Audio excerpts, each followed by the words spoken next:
autores sagrados no la conocían. En hebreo describían como Yahvé, que significa el que es, un nombre alternativo para Dios. Por el contrario, los testigos dicen que Jehová es el nombre personal de Dios. Es difícil de saber con precisión qué quieren ellos decir con esto, en realidad. Pero parece que para esta gente Jehová con respecto a Dios es como cedro o con respecto a árbol. Uno entre varios, aunque el mejor. La expresión Jehová Dios, tan usada en su literatura, no se encuentra jamás en la Biblia. Los testigos no creen que Dios esté en todas partes, tampoco creen en la Santísima Trinidad. En su libro Reconciliación, Rutherford escribió que la constelación de 7 estrellas que forman las Pléyades es el lugar del trono eterno de Dios, el lugar donde habita Jehová. Los testigos constantemente ridiculizan el misterio de la Santísima Trinidad.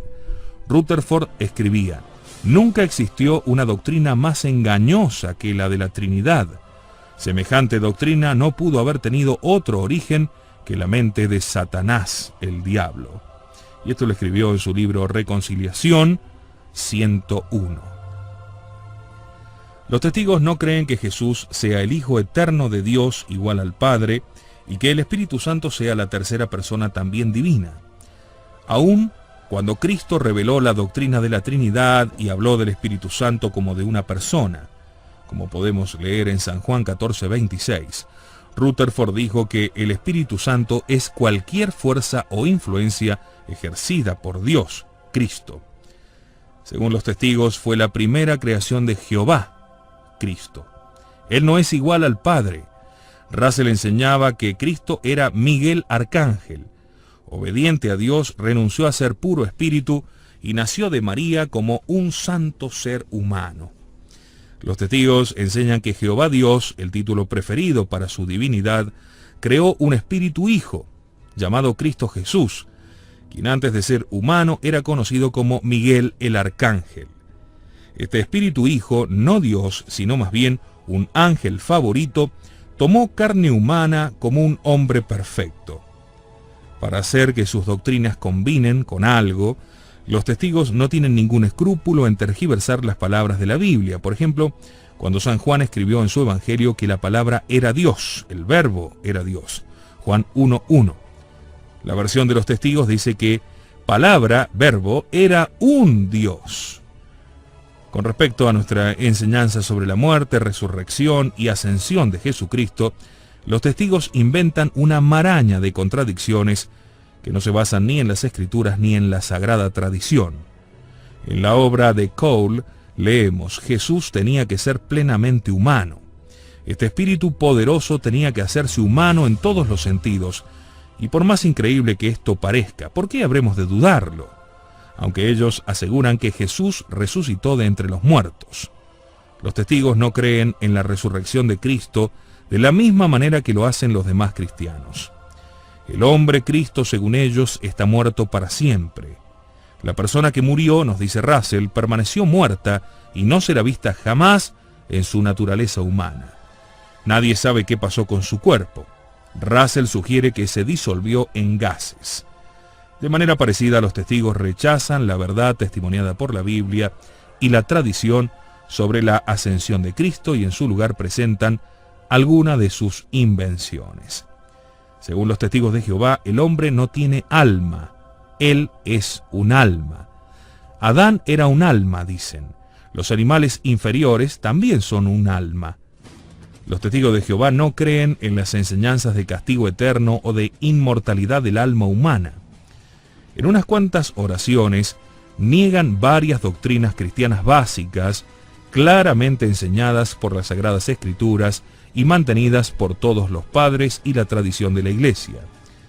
En cuanto al infierno, aun cuando hay pocas enseñanzas bíblicas tan claras como la existencia de un infierno eterno donde los malvados serán castigados, los testigos de Jehová la niegan.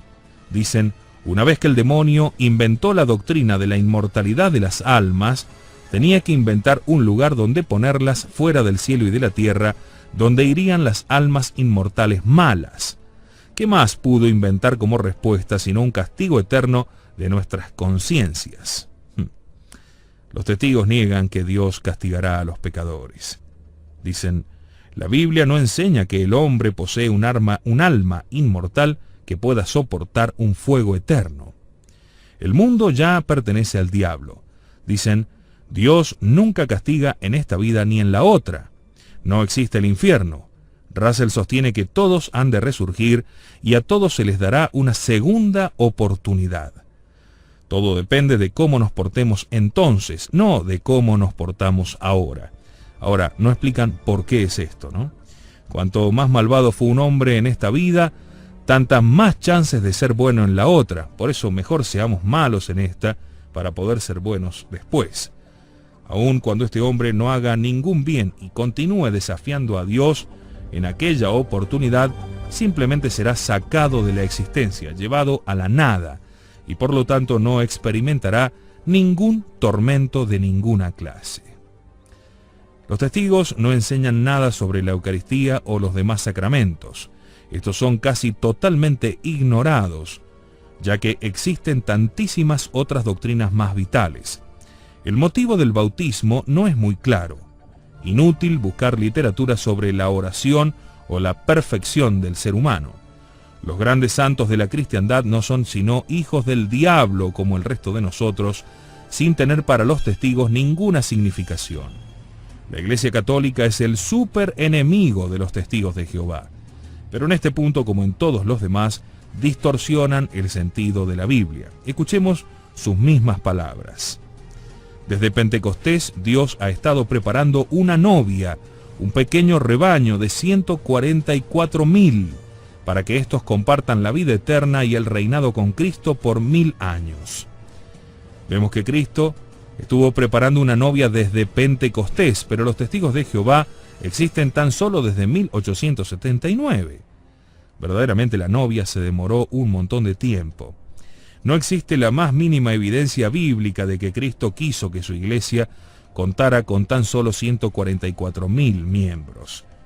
Los testigos olvidan, convenientemente para ellos, la parábola del grano de mostaza. Los 144,000 del libro del Apocalipsis 14:3, según el unánime consentimiento de los estudiosos de la Biblia, es un número figurativo referido a la multitud de los redimidos.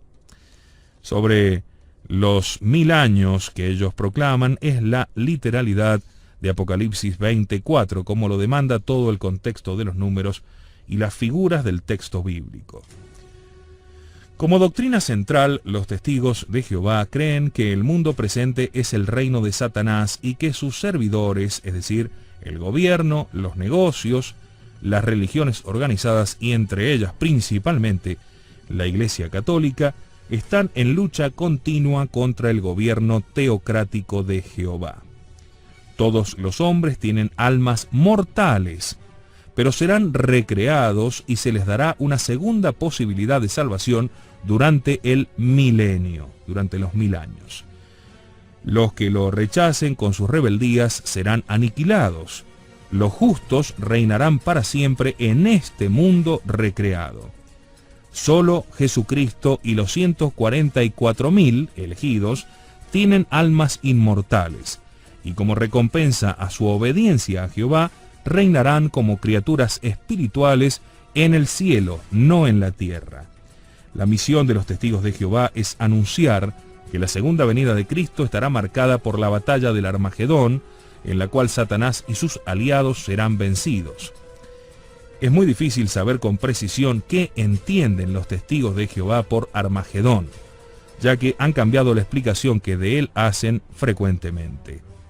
Según lo que podemos leer en sus obras, Armagedón es el día cuando la tierra será devorada por el fuego del celo de Dios, no la tierra en sentido literal, sino los sistemas que rigen los hombres, de los cuales Satanás es el Dios. El comienzo de toda la obra de Charles Russell era precisamente el tema del Armagedón y la segunda venida de Cristo. Él enseñaba esta última ya ocurrida en 1874, cuando Cristo retornó como un espíritu a los aires superiores, de un modo invisible. En 1914, Satanás comenzó una guerra declarada contra Cristo y sus santos, también de manera invisible en los aires superiores, dice Russell. Al mismo tiempo, la guerra mundial comenzaba en la tierra. Russell creía que el Armagedón, es decir, el final del mundo en la concepción cristiana, ocurriría precisamente en 1914, cuando Cristo descendería de los aires superiores y sería entronizado como Rey de la tierra. Después de un reinado de 1000 años, el juicio final tomaría lugar.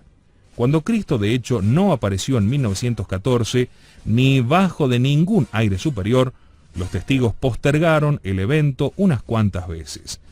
Primero lo movieron a 1916, luego a 1918, luego al 24, al 28, etc. Ellos nos enseñan que después de su muerte, en el palo de tormento, no en la cruz, Cristo fue elevado por Jehová a una nueva existencia espiritual. Junto a los 144.000 que merecieron el cielo, Cristo gobernará la tierra desde su trono celestial.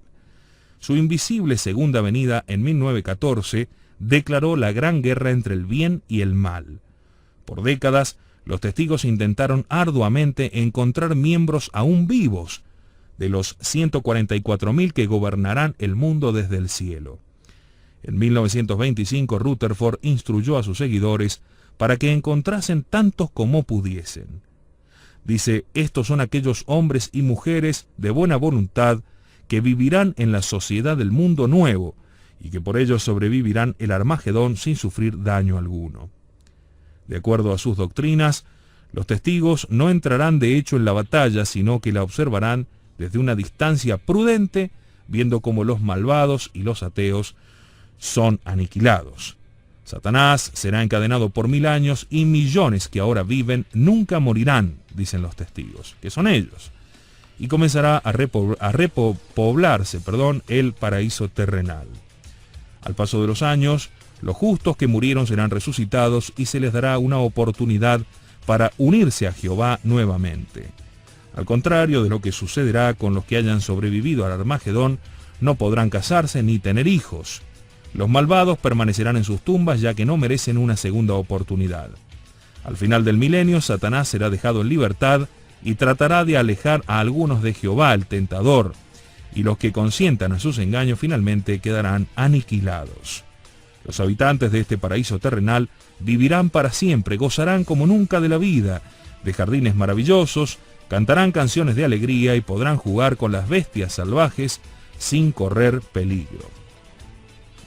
Escribe William Wallen, para mucha gente que vive un tanto al margen de una sociedad que premia a los que sobresalen por su educación, situación social, riqueza y ambición, esta descripción de un jardín del Edén y de una caída final de aquellos que ahora están arriba, sin duda tiene un gran atractivo. En ningún lado podemos encontrar literatura que concentre tanta cantidad de disparates como la de los testigos de Jehová, al hablarnos del Armagedón, del milenio y de nuestro Señor Jesucristo. Sus suposiciones, profecías y advertencias, que siempre se mostraron falsas, están totalmente privadas hasta del menor fundamento. La Sagrada Escritura y la enseñanza constante de la Iglesia de Cristo las contradicen a cada paso. ¿Cuántos testigos hay en el mundo? Bueno, contestar esta pregunta no es nada fácil. Todos los miembros de la secta, incluyendo mujeres y niños, son considerados ministros ordenados. Un miembro activo de la secta frecuenta las reuniones 3 o 4 veces por semana, en los cuales se lee y estudia la Biblia y sobre todo el material que proviene de la Sociedad de la Atalaya en Brooklyn.